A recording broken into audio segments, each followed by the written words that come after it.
Si la oración eficaz del justo puede mucho, a mí me interesa saber en qué consiste una oración eficaz. Porque si la Biblia dijera que la oración puede mucho, eso significa de que no tiene ninguna condición, ningún requisito la oración en sí misma. Pero es que no dice eso la palabra. La palabra dice que es la oración eficaz la que puede mucho. Si ustedes se dan cuenta, esa última frase, la oración eficaz del justo puede mucho, es la última parte de un versículo que empieza diciéndonos lo que hay que hacer para que mi oración sea eficaz. Porque muchas veces decimos, la oración eficaz es la que se hace en el nombre de Cristo. ¿Es verdad? Es verdad, no hay nada que añadir, no hay nada que objetar.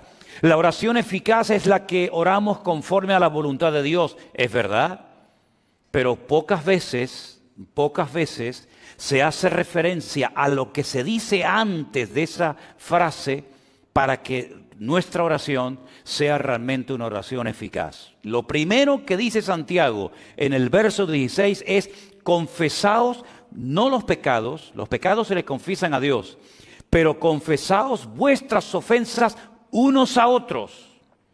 Bueno, hay un capítulo en la carta de Santiago, que es concretamente el capítulo 3, donde él habla acerca del poder de la lengua. ¿Se acuerdan, no?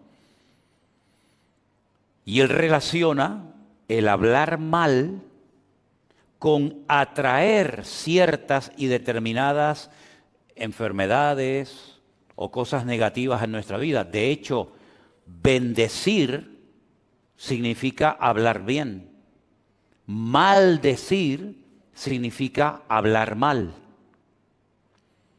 Entonces fíjense cómo en la mentalidad del judío siempre la enfermedad es sinónimo de que algo malo esa persona ha dicho.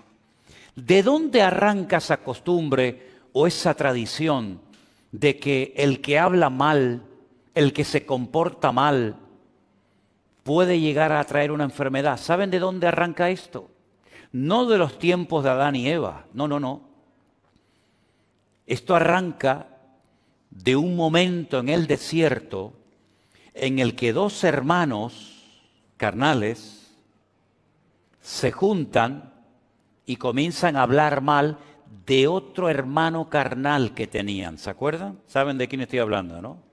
Eran tres hermanos: Aarón, Miriam y Moisés, que era el más pequeñito.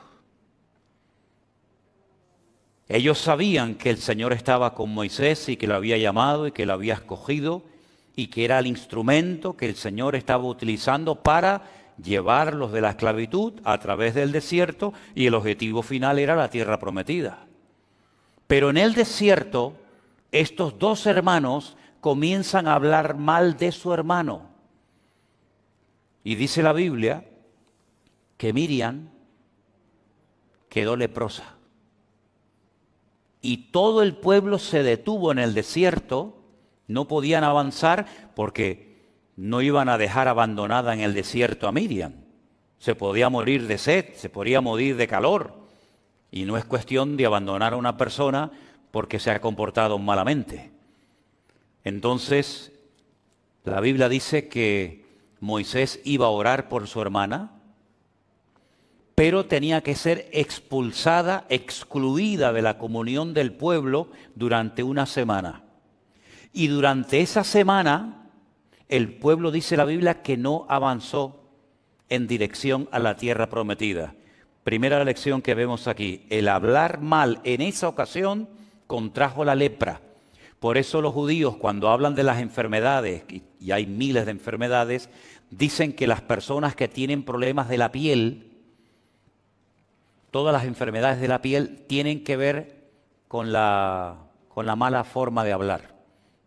La crítica, el chisme. Ahora todo el mundo se está mirando la piel, ¿no?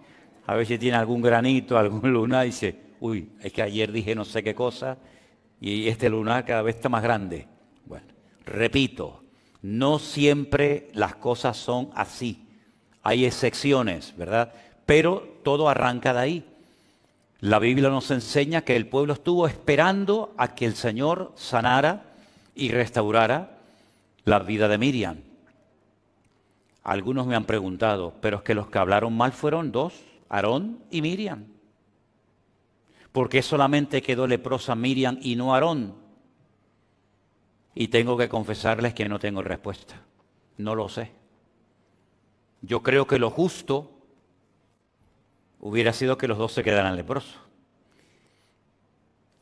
Pero a lo mejor fue Miriam, al ser la hermana mayor, la que en vez de ser un ejemplo a su hermano Aarón, le dio un mal ejemplo y lo arrastró a una crítica, porque parece como que Miriam fue la que movió o dio pie a la crítica, y entonces tú empezaste y contigo el Señor pues tiene que tratarte de una manera diferente para que tu hermano Aarón vea el ejemplo. Ahora es curioso notar, en hebreo hay una expresión que se dice midah keneged midah, que significa literalmente medida por medida. Una de las cosas que se enseña y se dice constantemente en el pueblo de Israel es esta expresión, medida por medida, midah keneged midah. Y es como lo que nosotros decimos, lo que siembras es lo que cosechas, más o menos así. ¿Quién fue la persona que estuvo esperando qué iba a pasar con el destino, con la vida de Moisés? Cuando llegan y lo ponen en el río Nilo, en aquellas cestitas, ¿se acuerdan? Pues bueno, en principio la idea era que se salvara, pero podía morir en cualquier momento. ¿Quién estuvo esperando allí tranquilamente, viendo, observando lo que le pasaría a su hermanito? ¿Quién estuvo viendo allí? Miriam. Estuvo esperando y no se fue hasta que la hija del faraón llegó y dice, ¡ay, qué niño tan hermoso! Dice, qué niño hermoso, cogió y se lo llevó y lo adoptó como si fuera un hijo suyo.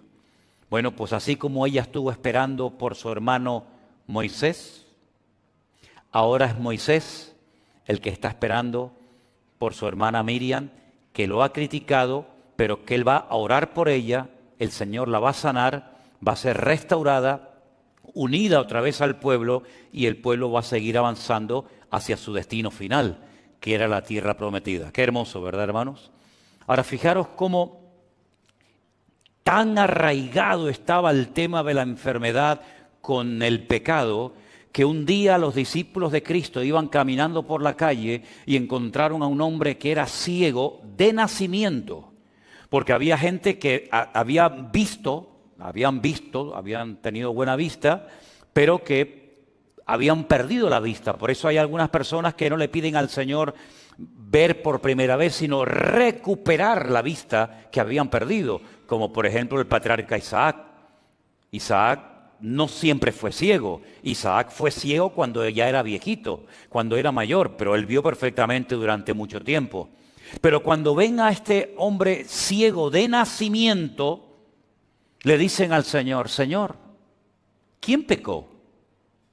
¿Este o su padre para que este hombre haya nacido con esta terrible enfermedad de la ceguera desde su más tierna infancia?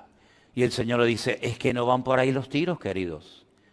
Este hombre no es ciego, este hombre no está enfermo, porque su padre cometió un pecado y ahora el hijo está llevando el pecado del padre. Ni siquiera él ha cometido un pecado para que tenga este castigo. No. ¿Saben por qué este hombre ha nacido así? Y claro, ellos no tienen respuesta, porque ellos asociaban enfermedad con pecado, pecado con enfermedad. Pero cuando el Señor le dicen, ¿sabéis por qué este hombre ha nacido ciego? Ellos no tienen respuesta, porque nadie enseñaba eso. Dice, este hombre ha nacido así para que la gloria de Dios se manifieste en él. Y se den cuenta ustedes que esos argumentos que ustedes tienen no siempre son acertados, no siempre son correctos, sino que aquí hay una excepción, ¿verdad? Y esta excepción es que yo estoy aquí para ser glorificado en la vida de este hombre.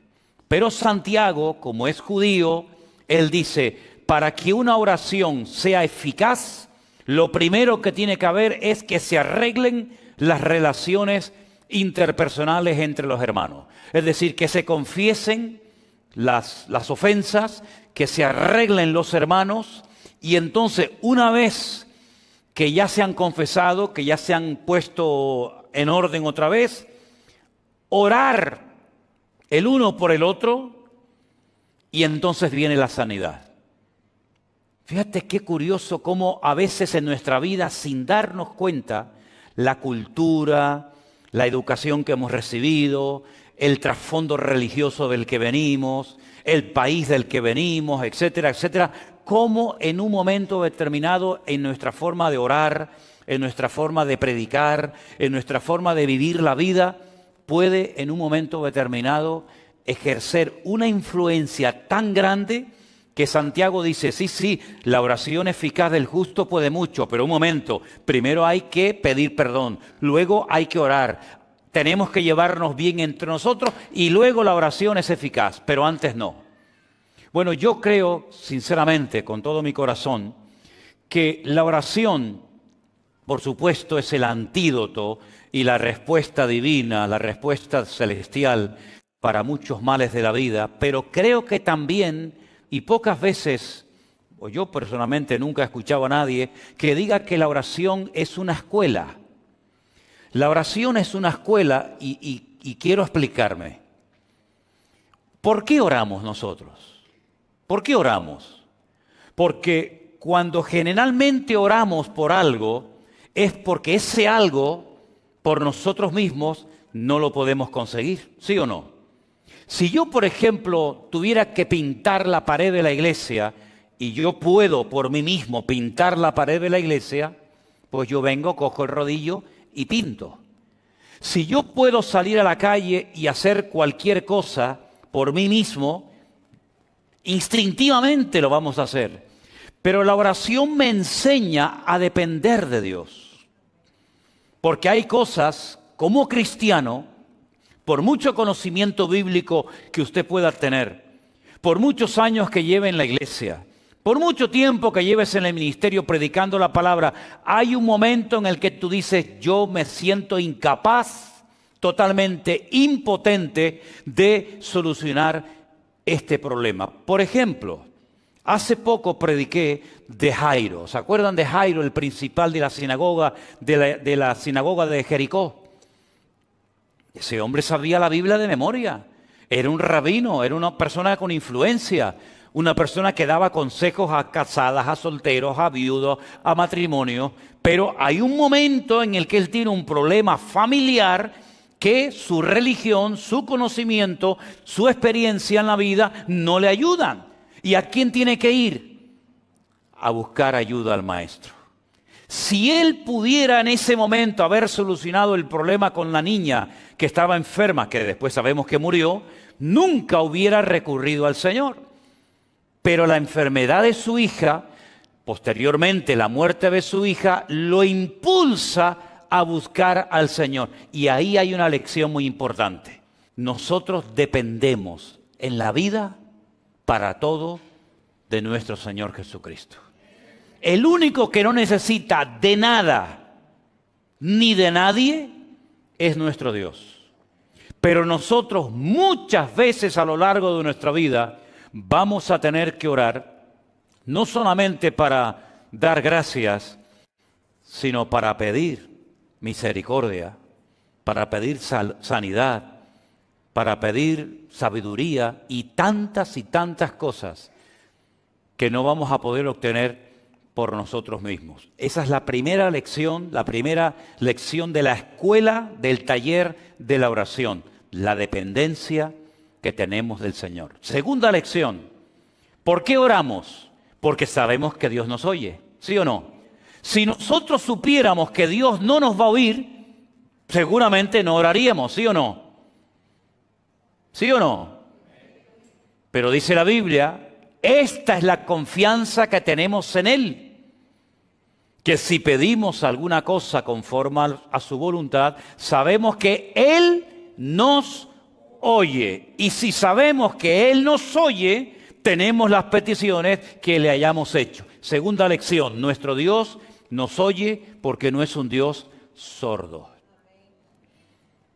Esto que para nosotros es normal, orar por la comida, orar por un hijo que se va a la escuela, orar por un principio de un culto, orar por cualquier actividad, esto ya lo hemos aprendido y lo tenemos tan interiorizado que para nosotros no es ningún problema saber que cuando oramos al Señor, el Señor está oyendo nuestra oración. Tercera lección que enseña la oración, que Dios no solamente me oye, sino que Dios responde. Y hay muchas pruebas y testimonios, yo creo que aquí entre nosotros y los hermanos que nos están viendo esta noche en sus hogares, que nuestro Dios no solamente nos oye, sino que nuestro Dios nos responde. ¿Hay alguien aquí que en algún momento de su vida pidió al Señor algo y el Señor se lo concedió? Entonces es algo que no hace falta enfatizar demasiado, porque todos sabemos perfectamente que Dios no solamente oye, sino que Dios también responde a nuestras oraciones. Entonces todo esto que les acabo de decir, el confesar los pecados, el no tener nada con ningún hermano o hermana, el orar los unos por los otros, todo esto son los ingredientes que me permiten a mí después ir a orar y saber que esa oración Dios la oye, Dios la responde y es una oración eficaz, es una oración efectiva. No es una oración que es una pérdida de tiempo, sino es una oración que obtiene los resultados por los cuales se hizo tal oración. ¿Se dan cuenta? El Señor Jesucristo, cuando está en el cementerio donde está enterrado Lázaro, ¿qué dijo? Padre, gracias te doy porque sé que siempre me oyes. Nunca dudemos de que nuestra oración, cuando se la elevamos a nuestro Dios, Dios siempre nos va a oír y si es su voluntad y el tiempo adecuado, el Señor responderá a nuestra oración. Pero creo que también a veces es bueno que nos examinemos a nosotros mismos. Además es bíblico, ¿sí o no? Cuando celebramos la Santa Cena solemos leer esos versículos de 1 de Corintios que dice, probaos a vosotros mismos para que no seáis juzgados, examinaos a vosotros mismos. Y en ese contexto de probarnos, en ese contexto de examinarnos a nosotros mismos, Pablo por ahí mete la idea y dice, porque por haber tomado indignamente el cuerpo y la sangre del Señor, muchos duermen. Muchos hay débiles entre vosotros y hay muchos enfermos. ¿Te das cuenta cómo una vez más Pablo demuestra bíblicamente que hay, no siempre, pero hay momentos y circunstancias en la vida en la que algo que nos puede estar pasando es consecuencia de algo que estamos haciendo o diciendo mal? Porque repito, bendecir es hablar bien y maldecir es hablar mal. Por eso Santiago dice, la boca es como una fuente. Y una fuente, no existe en el mundo una fuente que echa agua dulce y al mismo tiempo agua salada. O echa agua dulce o echa agua salada, pero las dos cosas no puede ser. Y Santiago dice que a veces en nuestras lenguas, en nuestro vocabulario, en nuestra forma de hablar, salen palabras adecuadas y salen palabras inadecuadas o incorrectas. Y eso es lo que muchas veces paraliza, permítame la expresión, congela la oración. ¿Por qué? Porque no se están dando los ingredientes adecuados para que esa oración sea respondida por nuestro Dios. También es verdad, y hay que decirlo, lo podemos ver perfectamente en la carta, en el libro de Daniel, que hay momentos en la que la oración entramos en un nivel de guerra, de batalla espiritual.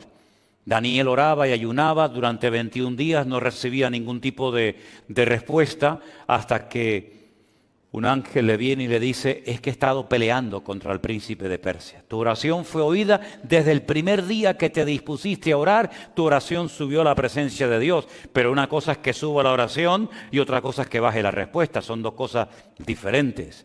Y aquí de lo que se trata no solamente que Dios me oiga y que suba su presencia a mi oración, sino que yo obtenga la respuesta a la oración. Pero hubieron interferencias, hubieron guerras espirituales por el camino y al final, pues con la constancia y con la perseverancia se ha obtenido la respuesta y el favor de Dios. Así que, queridos hermanos, yo creo que es muy bueno que de vez en cuando nosotros, antes de orar, nos hagamos la siguiente pregunta. ¿Cómo está mi relación con mi Señor? ¿Cómo está mi relación con Él? ¿Hay interferencias? ¿Hay cosas que están bloqueando la oración? Mire, le voy a poner un ejemplo. Pedro dice que hay oraciones que están siendo intersectadas, tienen interferencias, no son efectivas. Y habla, por ejemplo, del matrimonio. Dice, no tratéis ásperamente a vuestras mujeres, lógicamente se refiere a los maridos, ¿no? A los que están casados. No tratéis ásperamente a vuestras mujeres. ¿Y qué dice? ¿Alguien sabe lo que dice lo siguiente del versículo? Exactamente. Para que vuestras oraciones no tengan estorbo. Y uno dice, ¿qué tiene que ver que yo haya discutido o peleado con mi mujer hace 10 minutos para después ir a la presencia del Señor y orar? ¿Es que Dios no me va a responder a mi oración? ¿La respuesta cuál es? No. ¿Pero por qué no? Porque ya te lo estoy diciendo. Porque has dejado a una persona herida, has dejado a una persona humillada, llámese esposa, hijo, marido, amigo, quien sea, has roto todo esto, has hecho un desastre y después te vas con toda tu cara a la presencia del Señor. Señor, respóndeme, Señor, ayúdame. Y el Señor dice, no, esto no funciona así. Esto no funciona así, querido. Si en el altar te acuerdas de que algo hay contra un hermano contra ti, deje su ofrenda en el altar, no pasa nada, no se la va a llevar nadie. Yo le espero. Vaya, reconcíliese con su hermano y una vez que haya arreglado su relación horizontal, venga a mi presencia y verticalmente las cosas van a fluir con toda naturalidad. Amén, hermanos. Parece fácil, ¿no? Pero es más fácil confesarle los pecados a Dios que pedirle perdón a un hermano. ¿Sí o no? Bueno, algunos dirán, a mí no me cuesta. Bueno, pues me alegro mucho y lo felicito. Pero esto es así como funciona. La oración no es tocar un botón y Dios tiene que responderme a todo lo que pido y a todos mis caprichos y a todos mis deseos, sino que a veces hay cosas que están afectando y tú te tienes que parar y honestamente decir, Señor, llevo mucho tiempo orando por esto, ¿Es que acaso Dios necesita 20 años para responderme a esta oración? Cuando aquel hombre le dijo al Señor, Señor, no hace falta ni que vengas a mi casa. ¿Para qué? Di la palabra. Con que digas la palabra, con que des la orden, problema solucionado. Y el Señor le dijo, en todo Israel he encontrado un hombre con tanta fe como este. Porque este hombre entiende el concepto de autoridad. Y él lo que sabe es que si yo doy la orden, automáticamente su criado será sanado. Entonces mi pregunta es, ¿y si yo le estoy pidiendo al Señor por algo y el Señor no da la orden y pasa un tiempo y otro tiempo y sigo y no hay respuesta? Yo creo que deberíamos de pararnos como cristianos mínimamente maduros que somos y preguntarnos, Señor, ¿hay alguna interferencia? ¿Hay algo que a lo mejor esté haciendo mal? ¿Algo que no me acuerdo y que está impidiendo que me llegue la respuesta a esta petición que llevo tanto tiempo haciéndote? Y si somos honestos, a lo mejor el Señor nos dice, mira, ay, no me acordaba yo de eso. ¿Saben que una vez le pasó a un gran hombre de Dios esto? Dios le había dado una gran promesa a un hombre de Dios y la promesa era la siguiente: todo lugar que pise la planta de tu pie, te lo daré a ti y a tu descendencia. Está claro, ¿no? Promesa maravillosa. Todo lo que pise la planta de mi pie, por supuesto dentro del territorio que Dios me ha designado, Dios me lo dará. Nadie te podrá hacer frente en todos los días de tu vida. Y si dudas que mi siervo Moisés se llevó la presencia de Dios a la otra vida y tú tienes menos, como estuve con Moisés, estaré contigo. Bueno, la promesa maravillosa. Atacan la ciudad de Jericó, la ciudad cae conquistada inmediatamente. Una victoria contundente para la gloria del Señor. Hasta todavía seguimos predicando de la victoria de Jericó, a pesar de que han pasado miles de años.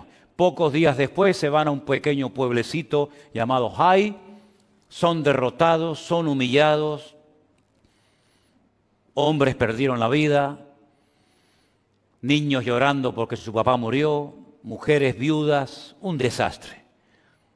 Josué se rasga las vestiduras y dice: aquí hay algo que no me encaja.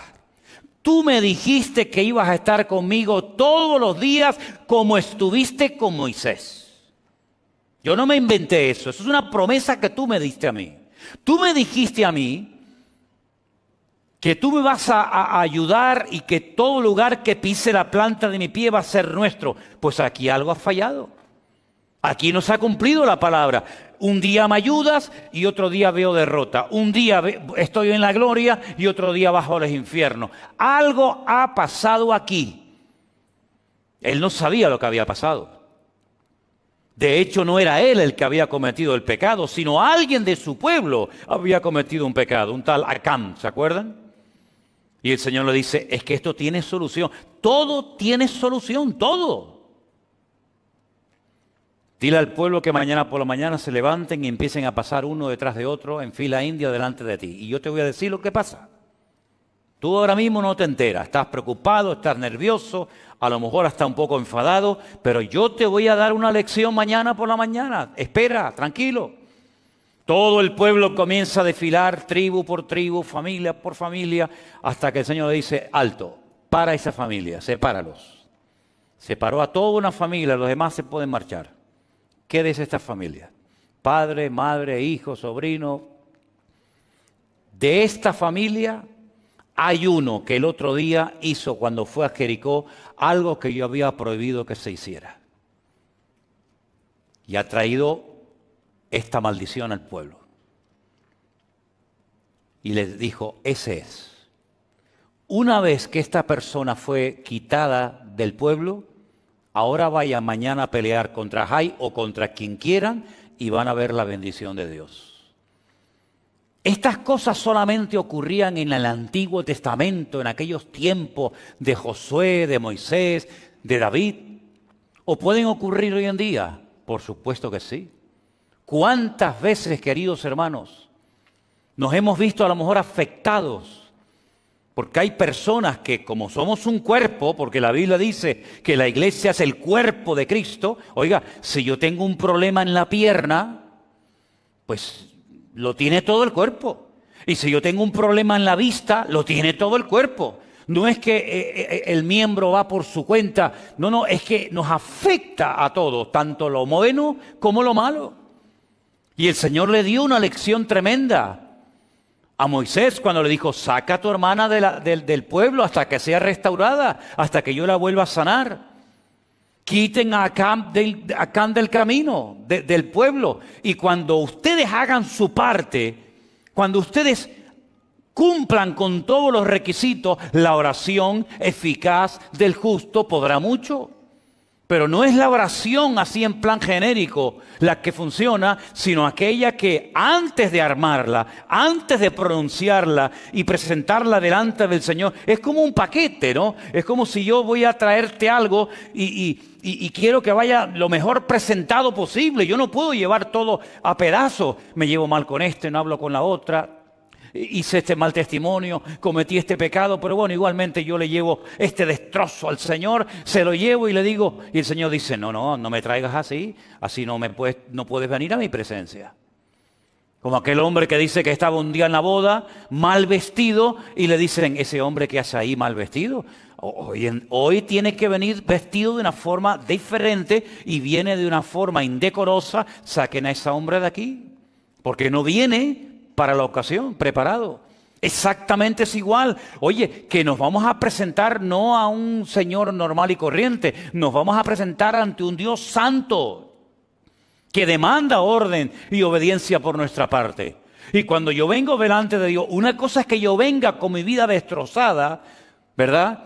Y otra cosa es que yo ahora como creyente yo pretenda que venga delante de Dios con mi vida patas arriba, en desorden, en rebeldía, en desobediencia, y encima pretenda que Dios me arregle la vida en 5 minutos. Hermano, mira, te voy a decir algo y sinceramente te lo digo. Esto no funciona así. Esto no funciona así. Claro, al principio, cuando uno empieza en los caminos del Señor, pues, oye, uno hace las cosas por inercia, ¿no? Uno piensa que... Pero después de un tiempo, uno se tiene que parar y decir, Señor, la oración es algo muy serio, ¿eh? La oración es algo muy serio. La oración es conectarme con Dios, hablarle sinceramente a mi Señor. Y yo sé positivamente que yo estoy llevando en este momento de mi vida, pues yo qué sé, una doble vida, una doble moral, soy una cosa aquí, otra cosa allá, y eso nos debería de dar temor, respeto, como leíamos el otro día en el libro de los Hechos, que las iglesias eran edificadas, eran fortalecidas en el poder del Espíritu Santo, ¿pero por qué? Porque había paz entre ellos. Y porque dice la Biblia que andaban en el temor de Dios, ¿se acuerdan? Las iglesias tenían paz, andaban en el temor de Dios y automáticamente el Espíritu Santo se movía. Y el Espíritu Santo hacía maravillas entre ellos, pero ellos estaban haciendo su parte.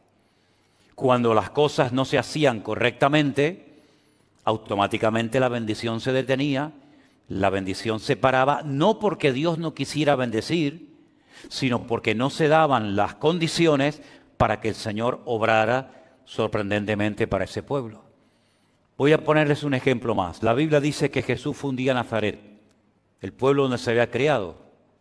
Todo el mundo lo conocía. Y dice literalmente la Biblia, y no pudo hacer milagros en Nazaret. ¿Cómo? No pudo. ¿Qué le pasó?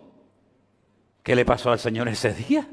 Que no pudo. Podían que a Capernaum y no en Nazaret. Cosa más rara. ¿Qué pasaba en Nazaret? Y dice el versículo siguiente, a causa de la incredulidad de ellos. Ah, ahora entiendo.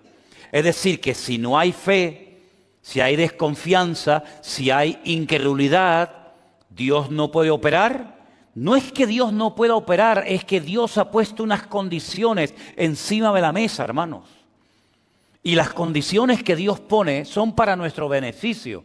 Y son las condiciones que Él ha puesto para enseñarnos a vivir una vida cristiana ordenada y no una vida cristiana a nuestro aire, donde todo vale y no pasa nada. ¿Cómo que no pasa nada? Claro que pasa, mi querido hermano. Para que vuestras oraciones no tengan estorbo. La oración es algo increíblemente poderoso. Yo creo que es una de las cosas más hermosas que Dios le ha dado al creyente. Sinceramente. Y como lo he dicho en muchas ocasiones, lo vuelvo a repetir ahora. Puedes orar de pie, puedes orar sentado, puedes orar en un avión, puedes orar en un barco, puedes orar de día, de noche, en la postura que quieras. Y Dios siempre te va a oír, pero para que sea una oración eficaz, una oración que obtenga resultados, una oración que glorifique a Dios, tiene que ser una oración según el modelo bíblico. Y yo recomendaría a los que quieren ahondar un poquito más en esto, que lean las oraciones que se hacían en la Biblia. Por ejemplo, hay una oración preciosa que Esdras hace en el libro de Esdras. Léanla, es tremenda. Las oraciones que hacía Daniel, las oraciones que hacía Cristo. No solamente la del Padre Nuestro, la de Juan 17, por ejemplo. Una oración tremenda. La oración, por ejemplo, que hace Pablo, que está escrita en la carta de Pablo a los Efesios. Sí, hay muchas oraciones y los salmos, en los salmos hay muchísimas oraciones. Leyendo todas esas oraciones y viendo cómo esa gente oraba, cómo glorificaban a Dios, cómo preparaban el terreno antes de entrar a la petición, cómo exaltaban y glorificaban el nombre de Dios, sus proezas, sus maravillas, sus milagros. Y al final, casi al final de la oración, presentaban su petición, su dolor, su carga, su emoción, su sentimiento. Uno puede llegar a aprender muchísimo. Así que vamos a dejarnos enseñar e instruir por el Señor, no solamente a través de la palabra, cosa que tenemos clarísimo que hace, sino que, repito, para mí la oración es una escuela. Porque hay oraciones que Dios responde más rápido que otro. ¿Qué ingredientes tiene que tener la oración? ¿Qué estorbos puede tener la oración que me impiden obtener la respuesta a mi petición delante del Señor? Etcétera, etcétera. Y creo que también es bueno, y termino, ver que hay oraciones que para que sean no oídas, siempre las oye, para que sean respondidas por el Señor, hay un factor de vital importancia. Que hay algunos que lo quieren apartar, pero no lo aparte porque tampoco funciona. Y es el factor tiempo. Hay oraciones que en este momento Dios no te puede responder porque no estás preparada o preparado para recibir semejante bendición o semejante respuesta. Es como si una mujer embarazada le pide al Señor, Señor, yo quiero que salga el niño ya. Quiero verlo ya, no aguanto más. ¿Cuánto tiempo llevas de embarazada? 3 meses y medio. No ores así, no ores así. Porque si Dios responde a tu oración, el niño va a nacer muerto. Se puede morir. Tienes que aprender a esperar. Pero es que ya llevo 3 meses. Pero aún te queda. Aún te queda. No estás formado. No estás formado. Te estás formando poquito a poco, pobrecito. Ahora una cosita, mañana la otra. Si tuvieras el niño ahora, tendrías un monstruo. Tendrías un niño que no está preparado para la vida. Y para cumplir tu capricho y para que te quedes contenta, tengo que hacerle un daño a otra persona. Entonces, tienes que aprender a esperar. Pablo le dijo al Señor, quítame este aguijón, Señor. Yo te lo he pedido ya 3 veces. Y el Señor le dijo, bástate mi gracia. Porque mi poder, ¿en qué se perfecciona? En la debilidad. Entonces él tuvo que aprender una lección por medio de la oración, en este caso no respondida, de que el poder de Dios se perfecciona en la debilidad. ¿Dónde aprendió eso? A través de la oración. En este caso de una oración que el Señor le dijo, espera. No sabemos si el Señor más adelante le quitó el aguijón, pero por lo menos cuando él escribe la carta a los Corintios, el Señor le dijo, no. Pero es que ya ha pedido 3 veces, como si me lo pides 80. No es cuestión de pedir y pedir y pedir y pedir y pedir. Yo ya te oí del primer día, pero en este momento no te lo voy a quitar. Porque él después reconoce, cuando Dios lo trata y le habla así tan directamente, dice, para que no me enalteciera sobremanera. Ah, amigo,